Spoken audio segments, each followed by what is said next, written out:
Okay, hello again, everyone. So if you remember the day before yesterday, my last lecture, we were going through galaxy clustering. I was trying to do this by referencing everything in to the following equation, this equation here, which is the simplest linear model that you can think of writing down for the observed galaxy clustering spectrum. And in the previous lecture, we looked at baryon acoustic oscillations. We looked at using galaxy clustering as a standard ruler. We looked at BAO, the Alcott-Paczynski effect.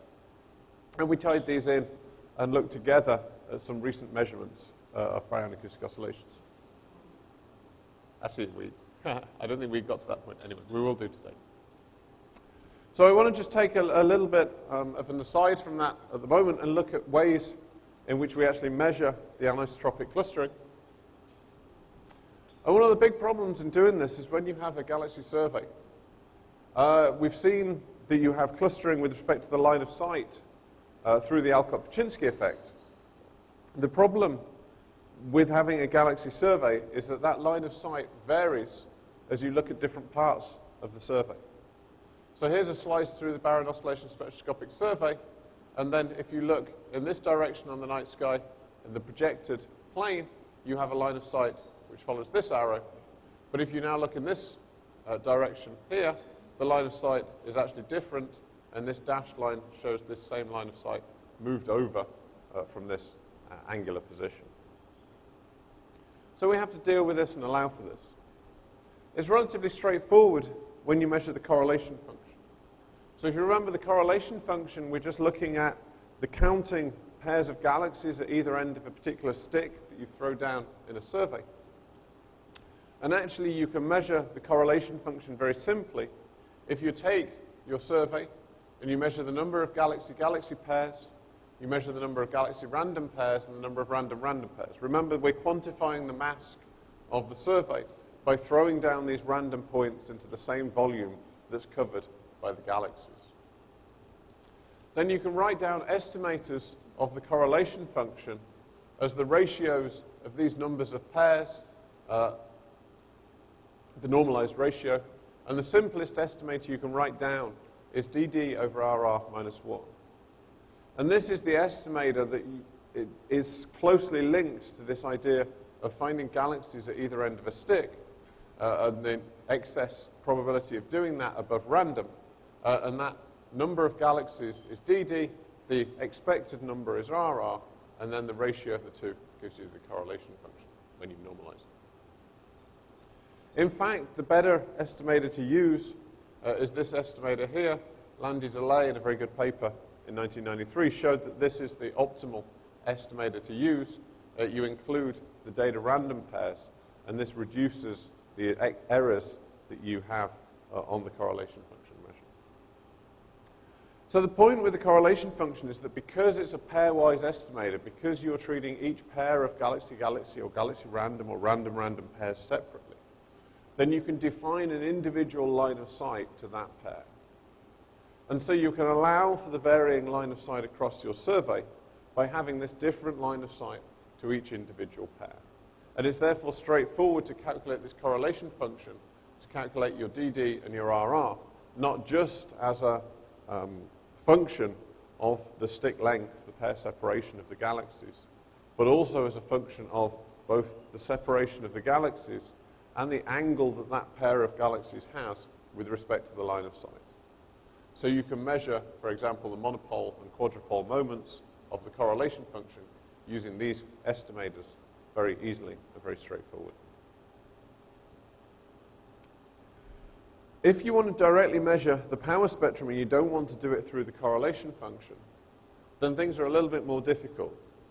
So ideally, we want to use fast Fourier transforms. Fast Fourier transforms, as the name suggests, are very fast. They're very simple to use. There are libraries around that provide them. And they're a very good way of getting through to the power spectrum.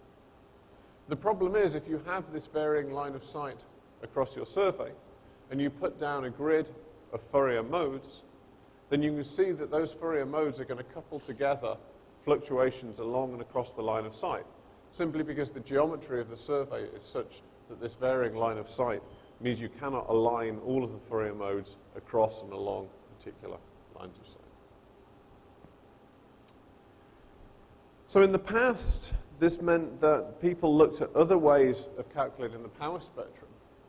And one of them was that rather than looking at a Fourier basis, we could produce a basis of spherical harmonics and spherical Bessel functions, which also decomposed the sample, but did so in a way that allowed for this varying line of sight.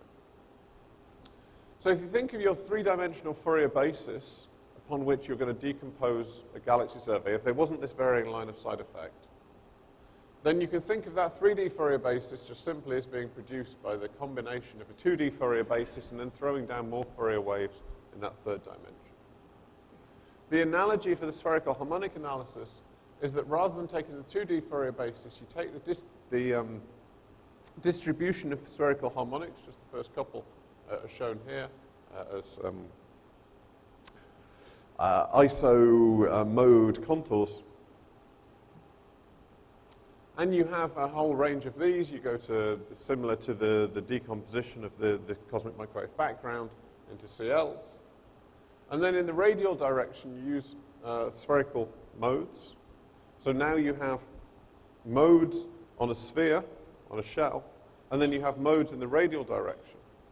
And if you choose spherical harmonics and spherical Bessel functions, then actually each one of these pairs of spherical harmonic and spherical Bessel function corresponds to a k in the Fourier basis.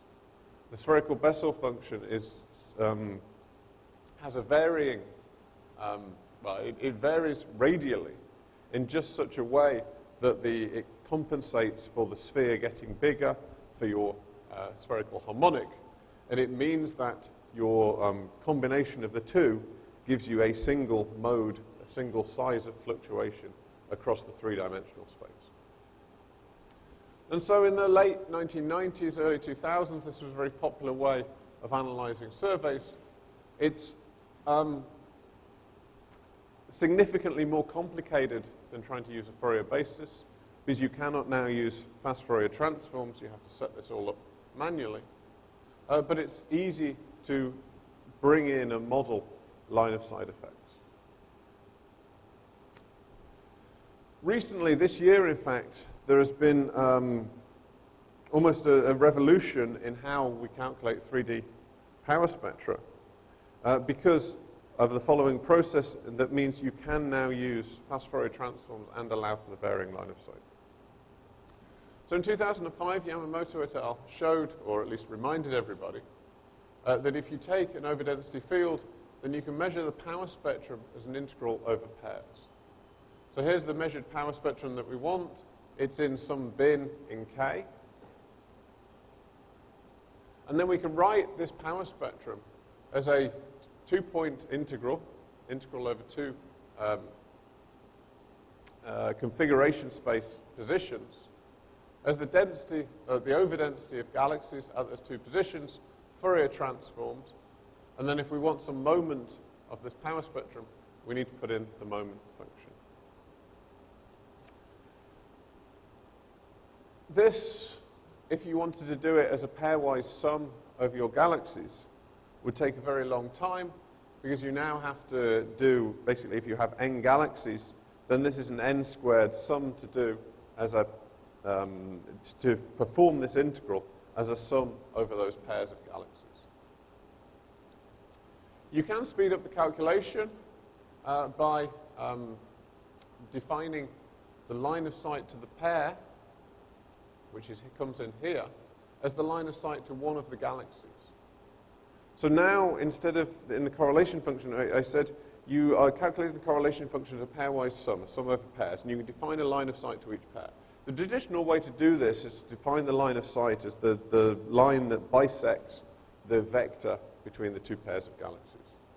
You don't have to do that, and I'll talk about the effects of doing that.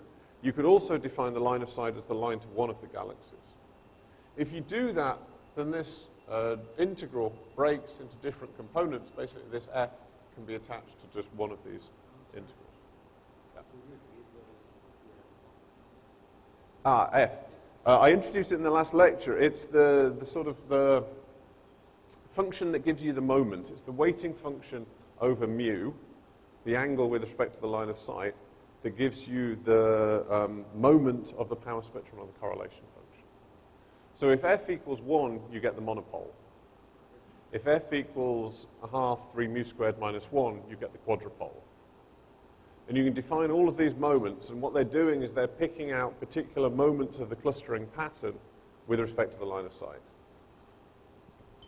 So they are a way of reducing the power spectrum, which you can write as a function of k and mu, or the correlation function. They are. If you want the Legendre moments.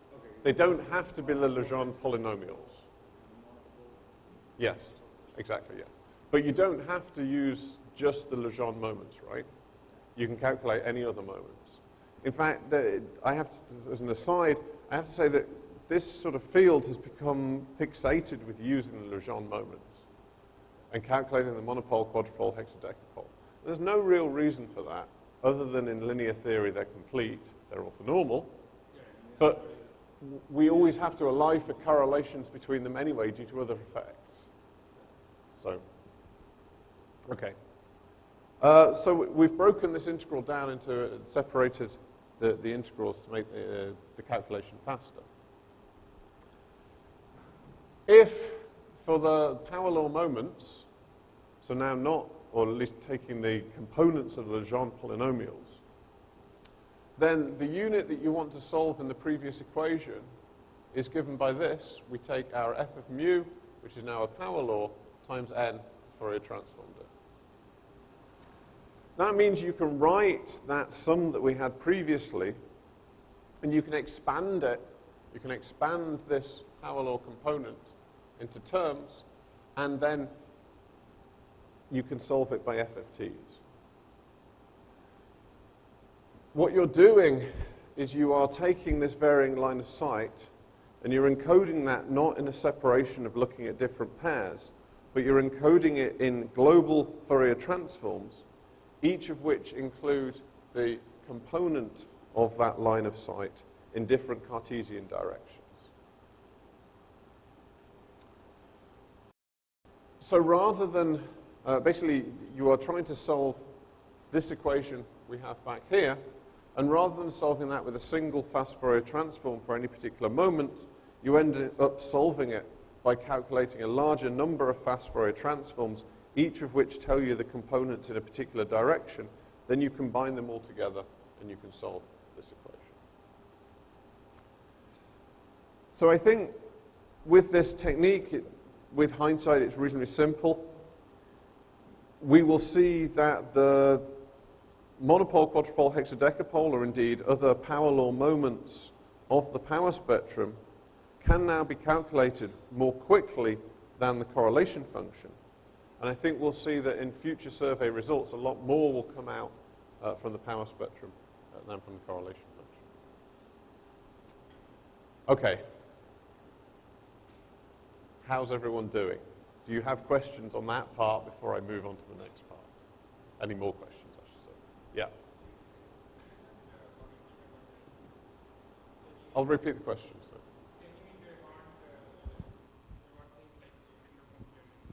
Yeah. Specifically? Like, are you going to comment about it later? I'm not specifically going to comment about, so the question was about window functions. So the one issue is that the survey volume you've included affects the power spectrum through a convolution. And that power spectrum that you observe is the true power spectrum that's in the universe, convolved with a window function which deals with the volume over which the survey is covered. I'm not going to deal with that. I had to cut down a little bit. There have now been some very interesting, very recent papers saying how you can quickly calculate that window function calculation. Okay? Okay, so let's talk about reconstruction. This was covered by Mariana the day before yesterday a little bit, but I want to just include it here for completeness. So we saw the day before yesterday, we talked a little bit about velocities in the universe. We talked about the growth of structure through velocities. Those velocities also affect baryon acoustic oscillations. And the idea through these pictures, which are really great pictures for explaining what's happening, is that if you have a perturbation in the early universe, you have this spherical shell of material being blown out from that perturbation. Then the growth of structure, the motion of galaxies, the motion of the overdensity itself, means that the overdensity that was originally in a spherical shell is moved and distorted away from that pristine shell. So if, for example, you have a cluster of galaxies here, then the galaxies, or the overdensity that was originally in that shell, moves towards that cluster of galaxies. If you have a cluster outside or a void inside, then it pushes away galaxies.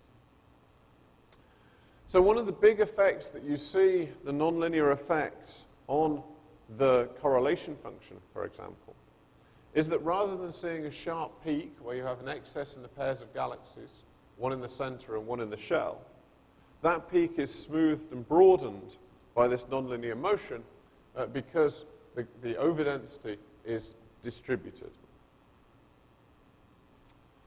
In the power spectrum, what you see is a damping of the power spectrum on small scales. So your observed damped power spectrum is the linear power spectrum plus some term that damps down the oscillations on small scales. The idea behind reconstruction is that just from the observed field itself, we can put together a very good estimate of exactly what these motions are. So here is a reconstructed velocity field from an observed galaxy distribution, showing where we expect the velocities from the growth, and this can be linear and nonlinear growth, to have moved the galaxies and the overdensities. And by moving the overdensities back along these vectors, we can recover the linear positions of the overdensities reasonably accurate. Why do we want to do this? We want to do this because it sharpens the peak in the correlation function. It gives us an increased number of peaks in the power spectrum on small scales by basically removing a lot of this damping term.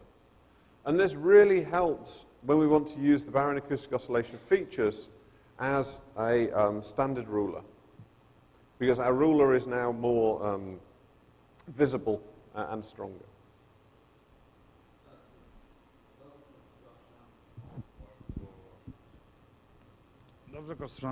The constructions only works for the quasilinear regime, right? Because, you know, in the nonlinear regime, you expect an enhancement of the power. Yes, that is true. Now, okay, so the question is about the regimes in which reconstruction works. Yeah. The motions that are driving this damping are mostly linear motions. So it's actually the linear growth of structure that's giving you most of this motion away from the primordial positions. Sorry, the post-transfer function matter-dominated epoch linear positions. The motions, the expected size of these motions are about 10 megaparsecs. So if you look at structure in the universe and you say, how far has that material moved to create the structure we observe, it's about 10 megaparsecs. So although that motion is the linear motion, the scales on which it damps are more like the 10 megaparsec scales. So the damping scale is a sort of damping of size 10 megaparsecs affecting all scales, and it broadens the peak and the linear scales. There is a limit to how well you can know the expected movement of the galaxies because you can't get out the nonlinear part of it. But for this, it doesn't matter. It's kind of like it's tying together linear and nonlinear scales because the motions are small, but those are the linear motions that you're then reconstructing. Okay, so if we don't do this, we have a damping of the correlation function, which reduces our ability to locate the baryon acoustic oscillation. So Eisenstein et al. 2006, they presented a very simple algorithm to do this reconstruction, And it's so simple you can write it down in one sentence. It says smooth the field, and then move the overdensities back by the predicted linear motion as measured in that smooth field. So you smooth the field in order to remove, because the motions are these mainly linear motions, you don't want to be contaminated by the nonlinear physics. So you smooth the field. You then pick up the motion that you would expect by a sort of inverse Eldovich motion that would have given you that overdensity that you observe, and then you move not just the galaxies, but you move the overdensity back by those predicted flows. One of the key things is that if you get this process wrong, you just affect the efficiency of the reconstruction. You tend not to affect the measurement itself. So if you move galaxies back slightly too far or slightly too little, you simply don't reconstruct as well as you could do. You don't actually distort the measured power spectrum itself. And there's been a number of studies on this algorithm, particularly Padmanabhan et al. Produced a very nice perturbation theory derivation showing how in perturbation theory you can see that this works. And the method has now been well tested. There are a number of papers looking at different aspects of it. What it does is it gives you 50% better information on the baryon acoustic oscillation scale position measurement. So applying this reconstruction technique is akin to taking 50% longer and producing a 50% larger survey. It's really become crucial for current analyses and for the analyses of future surveys.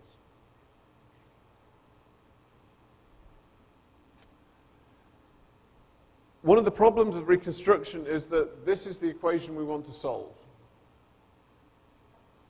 What we have is the divergence of the displacement field, psi, and if we didn't have redshift space distortions, then this would just be given by the overdensity field as measured, dividing by some expected galaxy bias if we expect a linear deterministic galaxy bias. Because the field that we observe has redshift space distortions, which I will discuss later in this lecture, we get this extra term. And this extra term is the divergence of a field. It's a field which is along the line of sight direction, because redshift space distortions affect the line of sight direction. This field has a rotational component. It has a curl component. And consequently, you cannot easily solve this equation by fast Fourier transforms. The problem is the same as we saw of measuring the power spectrum, where we have a varying line of sight across the sample. However, we have developed an algorithm that can solve this. It solves it using an iterative method by trying to solve it once and then using that solution again and putting it back in to remove the redshift space distortions by solving it again and again. So we now think that we can do this reconstruction with fast Fourier transforms again quickly, rather like measuring the line of sight dependent power spectrum. So here's what the reconstruction algorithm does. Here's the correlation function before and after reconstruction. And you can see it sharpens up the peak. It basically enables the correlation function to be used as a better standard ruler. In the power spectrum, what you find is that reconstruction increases the amplitude of the observed baryon acoustic oscillation features on small scales. And in the data, this effect is strong enough that for the recent BOSS data, you can see it as well, and you can see the enhancement of the peak in the correlation function and the improvement in our ability to recover the baryon acoustic oscillations on small scales. So the algorithm put forward by Eisenstein 2006 is just one of the possible ways that you can do reconstruction. In fact, this idea of trying to recover, what you're in effect doing is you're trying to recover the initial linear density field from the observed field. And this has a strong history for the last sort of 20 or so, 25 years. And there are a number of different ways in which you could try to basically pick up these linear bulk flow motions that are distorting the linear field. One of them is called Gaussianization, where you try to basically Gaussianize the field, Gaussianize the perturbations, the displacements, to give you an initial homogeneous distribution followed by some Gaussian final distribution that matches your data. There are ways, I won't go into this, but there's path interchange Zeldovich approximation, there's an incompressible fluid approximation, there's you can improve on the Eisenstein et al. Method using a different type of filter. Basically, how you smooth the field to get the motions can give you different results. You can do some sort of Markov chain Monte Carlo bit to observe data. And you can do full Bayesian reconstruction of initial fluctuations. So let me explain the full Bayesian reconstruction, because this, I think, gives you a little bit of an insight into what you're actually doing.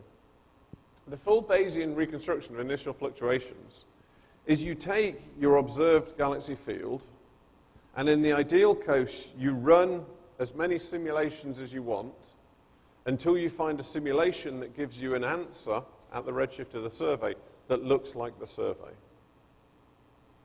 And then you use a Bayesian analysis to work out how many of the simulations you've run, it might be thousands, it might be millions of simulations, to work out the distribution of those simulations that gives you something that looks like your observed galaxy distribution. What you've done when you do that is you've got a full Bayes analysis to tell you the likelihood of particular initial conditions which come back to give you your observed galaxy distribution. The distribution of the material in those initial conditions is basically has a power spectrum that has been reconstructed. It basically, or a correlation function that has been reconstructed. It basically tells you exactly what you want to know. What is the linear power spectrum of the observed galaxies? The simple reconstruction algorithm approximates that by working backwards. The full Bayesian reconstruction works forward using Bayes' theorem to tell you the likelihood of the different simulations. I think in the next few years we will see more proposed methods. We will see, hopefully see a winner or a distribution or a comparison of these different methods coming forwards, saying which one is best, which one should we use. And I think this is important. This is important for future surveys because of the improvement from reconstruction is like 50% of your survey. Getting reconstruction right is worth a lot of money in terms of telescope time. Ultimate issue. Okay. Any questions on reconstruction before I move on? Okay. Right. BAO results from BOSS. So, we've covered a large number of different topics, so let's just take a minute to remind ourselves what you would have to do if you want to do a baryon acoustic oscillation measurement from a survey. First thing you do is you take the galaxy samples. This is the first thing. You have to decide which galaxies you're going to analyze. In this paper here, which is what this is designed for, we used the low-Z and C-mass galaxies from BOSS separately. You have to perform reconstruction on the two samples. So basically, you take your galaxy positions, RA deck redshifts, you perform reconstruction, you get revised RA deck redshifts that tell you where you think that overdensity was initially. You use the fast Fourier transform method to measure monopole and either quadrupole or mu-squared moments. And then you fit each of these moments with a function that's designed to isolate the baryon acoustic oscillations. So the model that you want to fit to your measured moments of the power spectrum, or at least the model we used, looks like this. It's a smooth model without any baryon acoustic oscillations, multiplied by those baryon acoustic oscillations, and we allow them to be damped to account for a nonlinear damping term. And the damping term that we allow for, because we've reconstructed, is nowhere near as severe as had we not used the reconstruction algorithm. And then the smooth model that we use has a number of free parameters which allow this smooth model to fit all of the shape of the power spectrum, but hopefully not the baryon-acoustic oscillations. And if these functions are there are too many functions that the power spectrum smooth model has too much freedom, then you will remove information from the baryon-acoustic oscillations. Excuse me. If it has too little information, then you will not be able to fit or provide a good fit to the shape of the power spectrum. So you take this model, you convolve it with the survey window function, and then you have the baryon-acoustic oscillation damping term, and then you have all of these free parameters for a fit to the monopole and quadrupole. You would have 16 free parameters plus the position of the baryon-acoustic oscillations parameterized by this alpha. So you need to perform some sort of search in that parameter space for the best fit solutions. In this paper, we did an MCMC fit, and then we get constraints on alpha, the position of the baryon-acoustic oscillations as measured in the power spectrum. We interpret the peak positions in the monopole and mu-squared moment as combinations of alpha parallel, alpha perpendicular. If you remember from the last lecture I gave, alpha parallel tells us the Hubble parameter, alpha perpendicular tells us the angular diameter distance. So we then convert these constraints as measured from the power spectrum through to cosmological constraints. And then we do all sorts of, as many tests as we possibly can to check that there are no systematics. Yeah? You have kind of a series of up from K2 minus 3. Is there an argument or why you're using exactly those 5? No.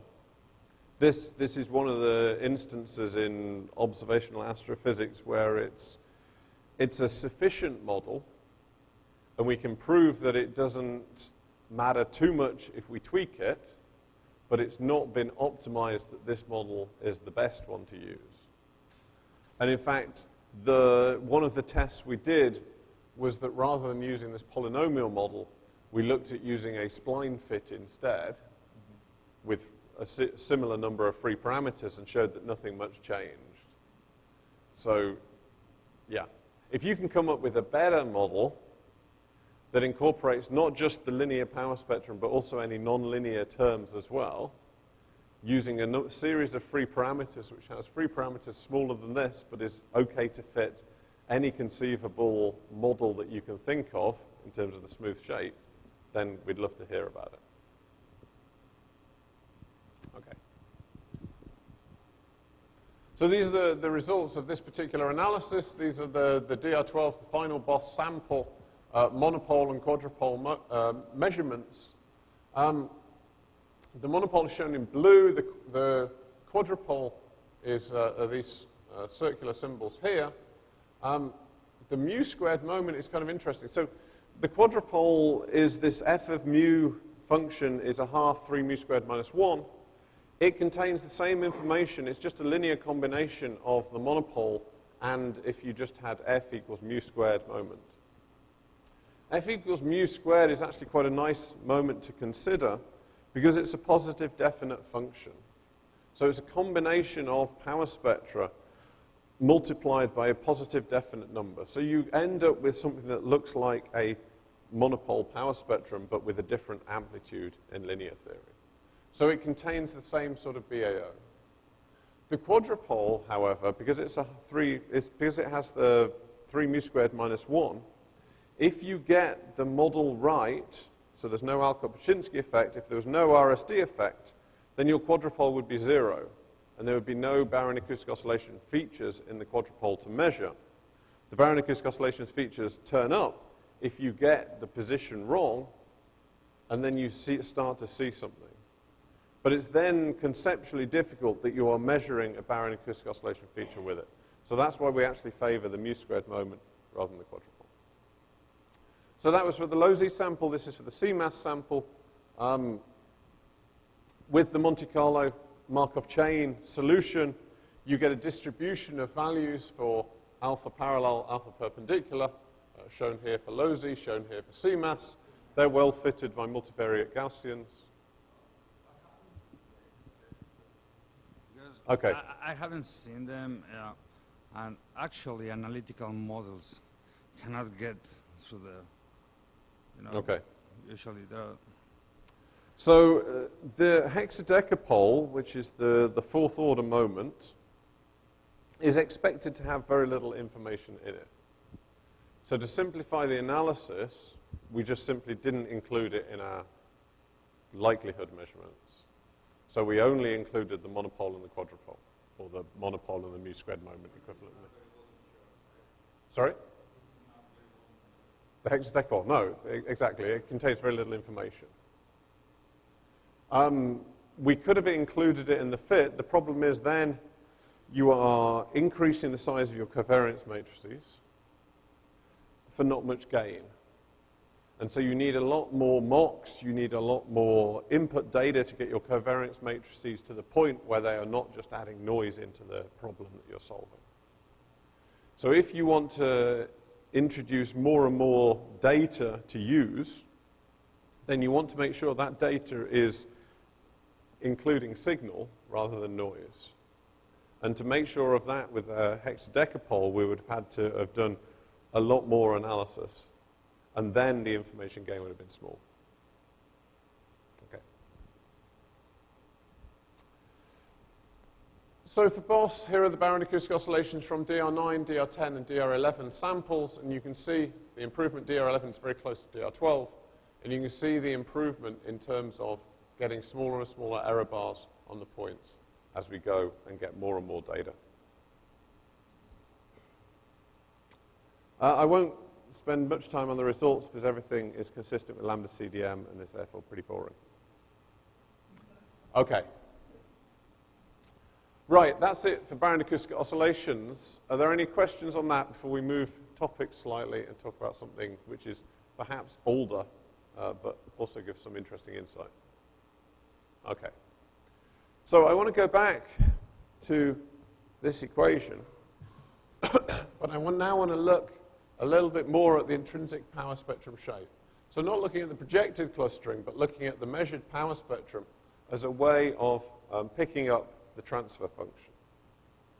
And this is a piece of physics and a possible measurement which is actually what drove the design of the Sloan Digital Sky Survey 2.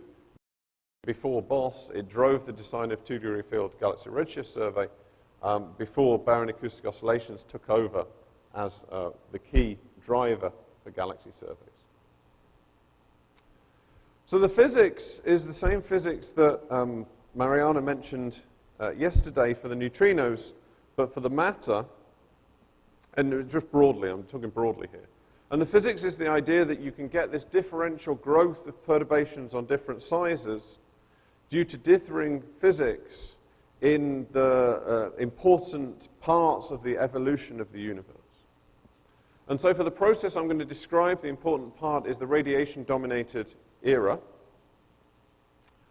And in the radiation-dominated era, you have this balance between gravitational attraction and pressure support.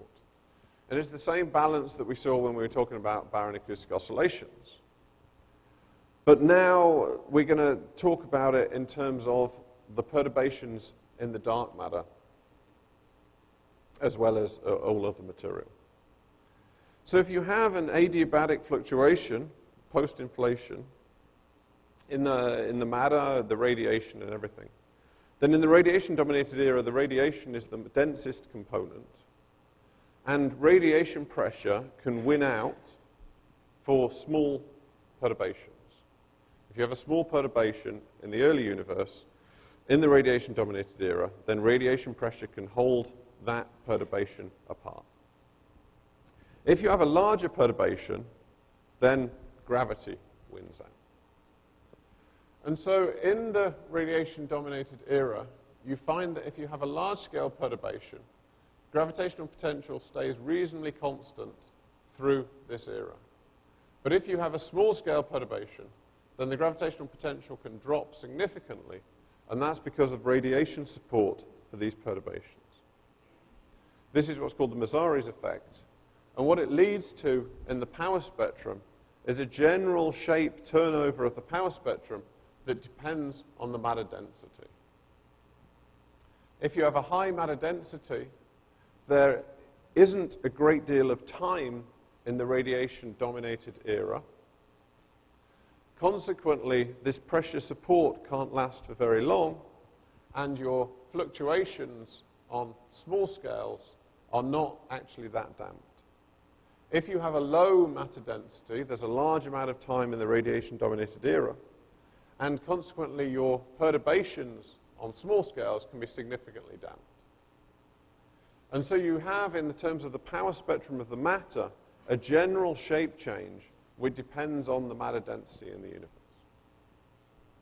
And so the original Sloan Digital Sky Survey and the 2-degree field galaxy redshift survey, the surveys that happened in the late 1990s, early 2000s, were designed in order to pick up this shape change in the power spectrum and measure the matter density in the universe. So you're all now experts at looking at the results of simulations and seeing by eye different cosmological effects. Here are 4 different simulations: lambda CDM, open cold dark matter, which is, they have the same input power spectrum, just different evolutions. This one is evolved as an open cosmology, this one's a lambda cosmology.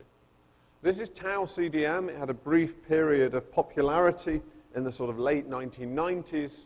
It was designed to allow Einstein de Sitter still to be right, but have a power spectrum that was the same as these two. So it's basically the same input power spectrum, but evolved as an Einstein de Sitter cosmology. And then this is an Einstein de Sitter cosmology, what was then called standard cold dark matter, omega m of 1, and so on. This is redshift 0. These are slices through simulations of redshift 0. Sorry?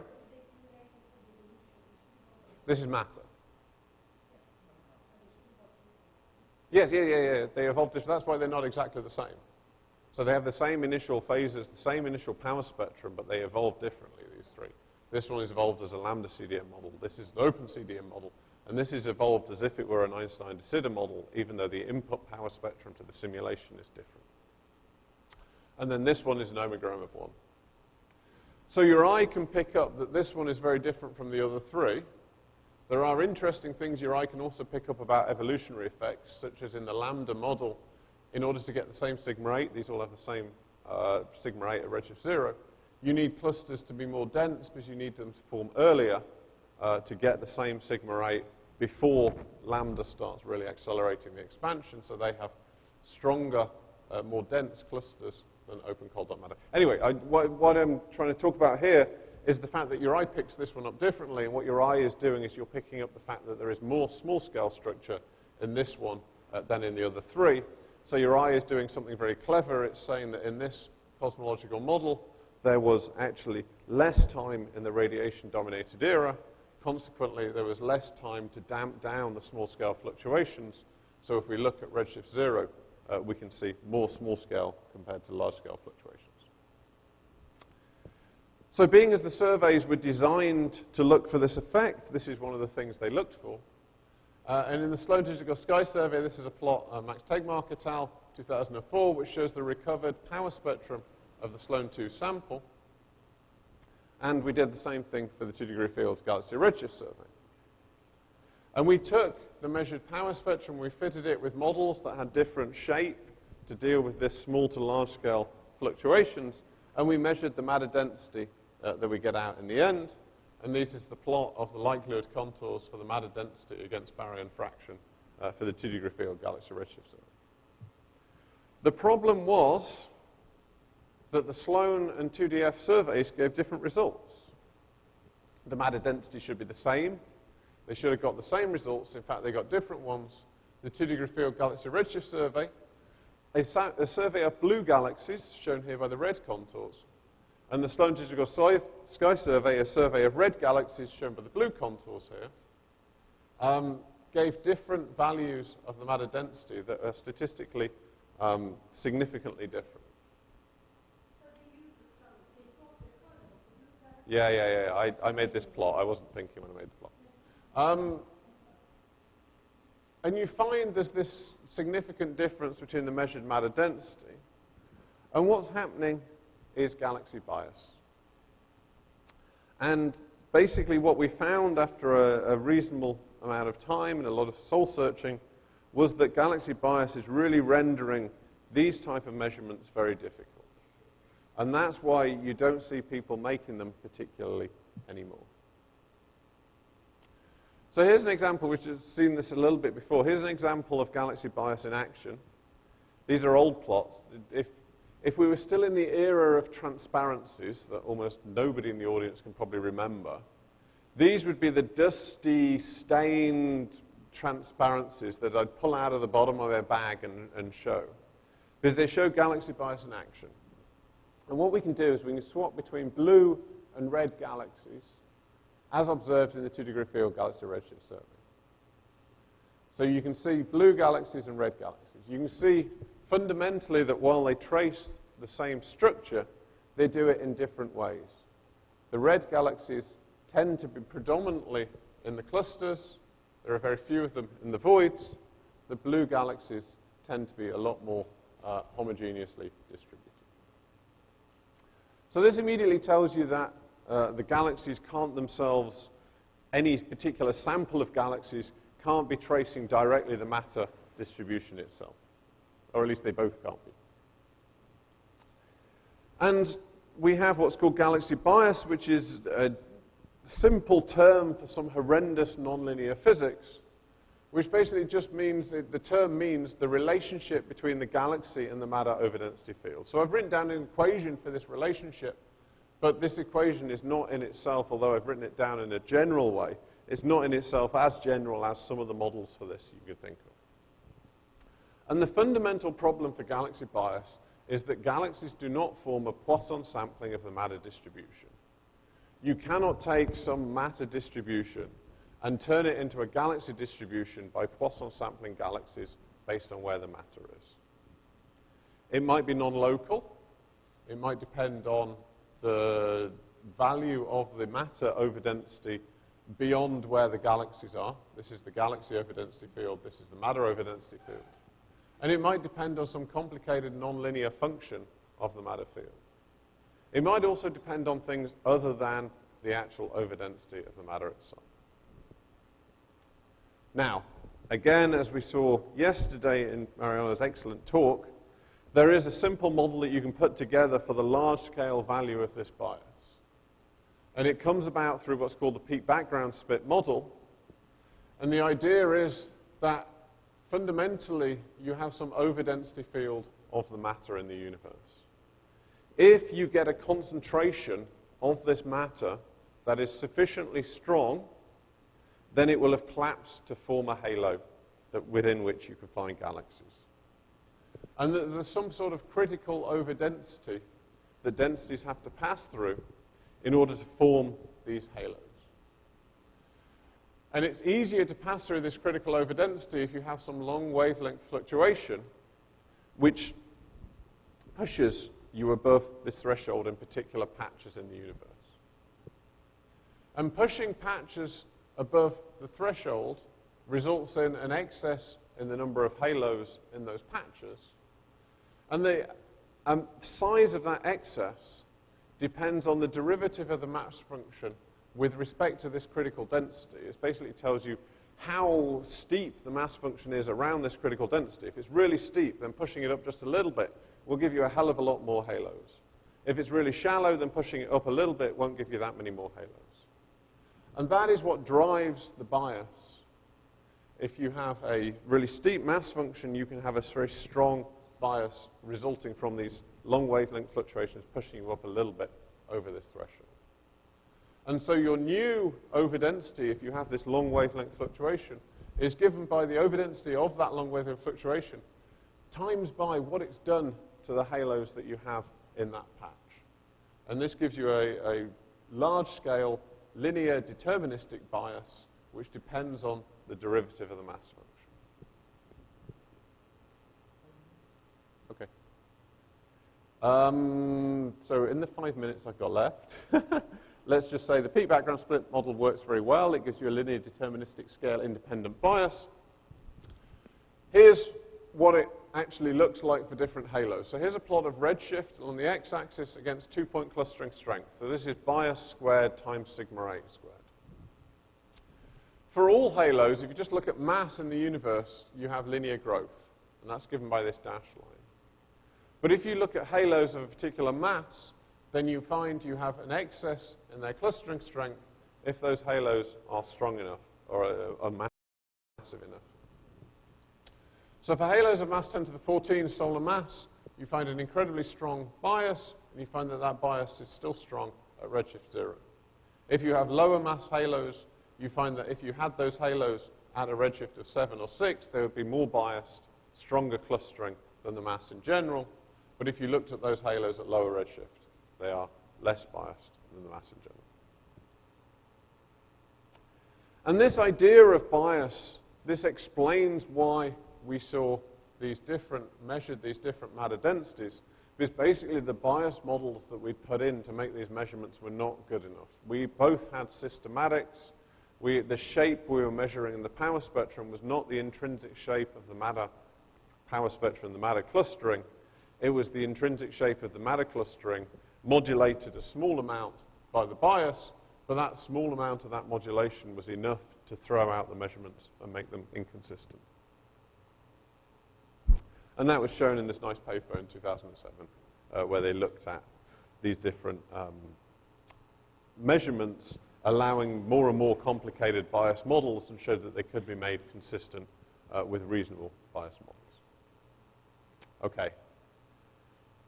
Are you going to let me start on redshift space distortions, or do you want me to end there? You said 5 minutes. We're now down to a couple of minutes, yeah. All right, I'm going to end there then and take questions now, and then we'll start on redshift space distortions the next lecture. And I'll go away and I'll drastically cut down the number of slides that I'm expecting to be able to get through in the next lecture. Okay, thanks everyone.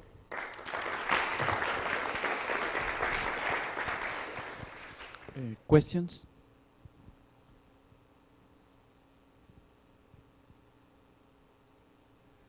Can I just say, in the next lecture, I want you all to continue to keep asking questions, because otherwise I'm going to get it horribly wrong in terms of the number of slides I get through.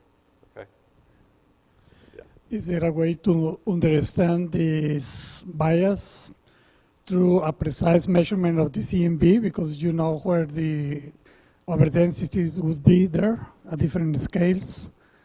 I mean, at the last scattering, but later, using models, you may predict that. That's an interesting question. I think what you would end up with would be a circular argument, whereby using the CMB to measure the matter power spectrum, you put that into the galaxies to get the bias, but the matter power spectrum you then measure from the galaxies is just exactly that you put in to measure the bias from the CMB. Yeah.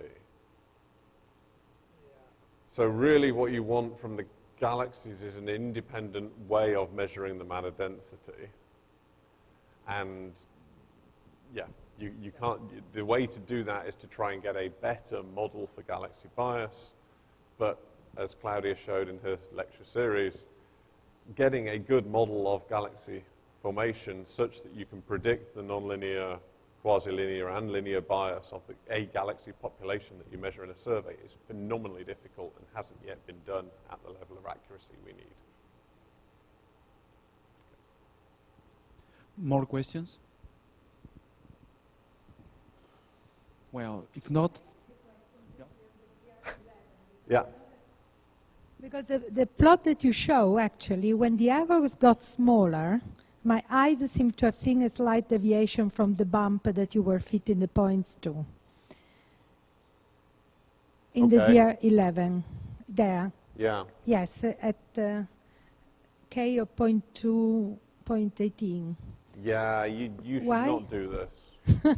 You should not try and do a statistical analysis by eye. Yes. It's not a good thing to do. Thank you, Will. But can you still comment on that? The so point you're worrying about be this point here? Is that yeah, right? there seems to be a trend in which they go above the curve, while in the year 10, a spot in the data. Sorry, yes, this is what I'm saying. Probably he has no meaning at all, but I use this time to ask. Let me just say that in the statistical analysis, there is no evidence for anomalies here. Okay. More All right. questions? Okay. No? Then we thank again the speaker. Okay.